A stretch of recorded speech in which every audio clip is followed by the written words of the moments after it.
Welcome to my channel. This is Magic Storytime Audiobooks, where stories come alive. Don't forget to like, comment, and subscribe to join the adventure. Chapter 27 Turkey's Trick. When we came to the farm on our way home, we looked in to see Kirsty, but found the key in the door, indicating that she had gone out. As we left the yard, we saw a strange-looking woman, to all appearance a beggar, approaching. She had a wallet over her shoulder and walked stooping with her eyes on the ground, nor lifted them to greet us, behavior which rarely showed itself in our parish. My father took no notice, but I could not help turning to look after the woman.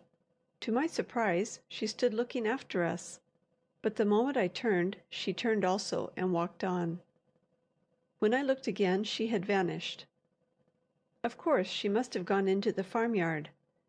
Not liking the look of her, and remembering that Kirsty was out, I asked my father whether I had not better see if any of the men were about the stable. He approved, and I ran back to the house. The door was still locked. I called Turkey, and heard his voice in reply from one of the farthest of the cow houses. When I had reached it and told him my story, he asked if my father knew I had come back. When he heard that he did know, he threw down his pitchfork and hastened with me. We searched every house about the place, but could find no sign whatever of the woman. "Are you sure it wasn't all a fancy of your own, Ranald?" said Turkey. "Quite sure. Ask my father. She passed as near us as you are to me now." Turkey hurried away to search the hayloft once more, but without success, and at last I heard my father calling me. I ran to him and told him there was no woman to be seen. "That's odd," he said. "She must have passed straight through the yard and got out at the other side before you went in. While you were looking for her, she was plodding away out of sight. Come along and let us have our tea." I could not feel quite satisfied about it, but as there was no other explanation, I persuaded myself that my father was right. The next Saturday evening I was in the nursery with my brothers. It was growing dusk when I heard a knocking. Mrs. Mitchell did not seem to hear it, so I went and opened the door. There was the same beggar woman. Rather frightened, I called aloud, and Mrs. Mitchell came.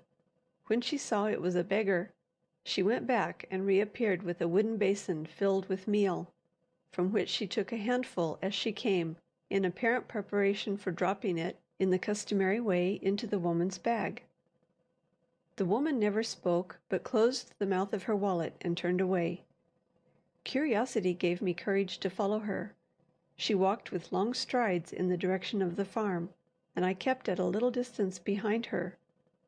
She made for the yard. She should not escape me this time.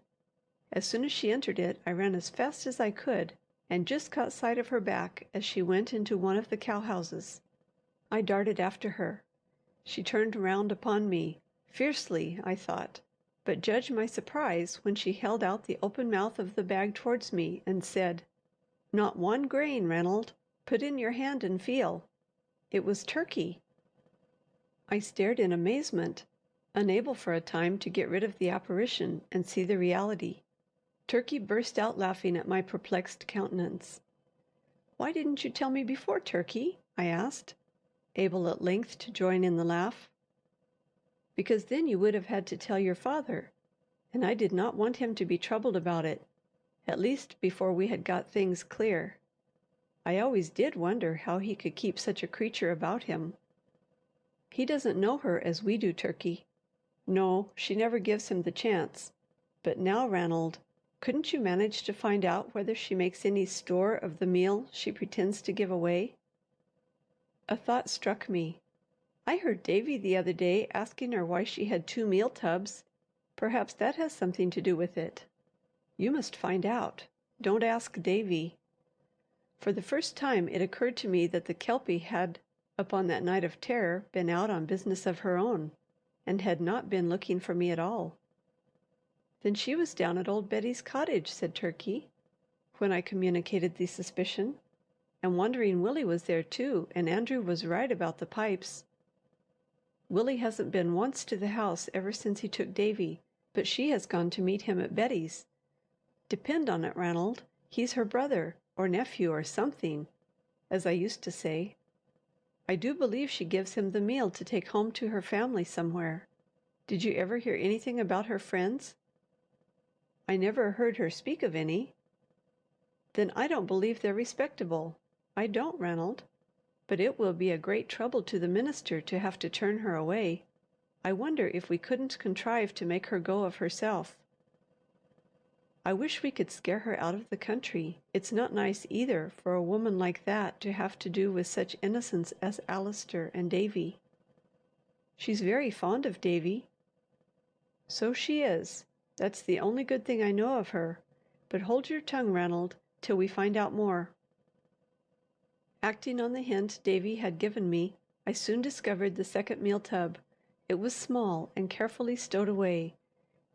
It was now nearly full, and every day I watched in the hope that when she emptied it, I should be able to find out what she did with the meal.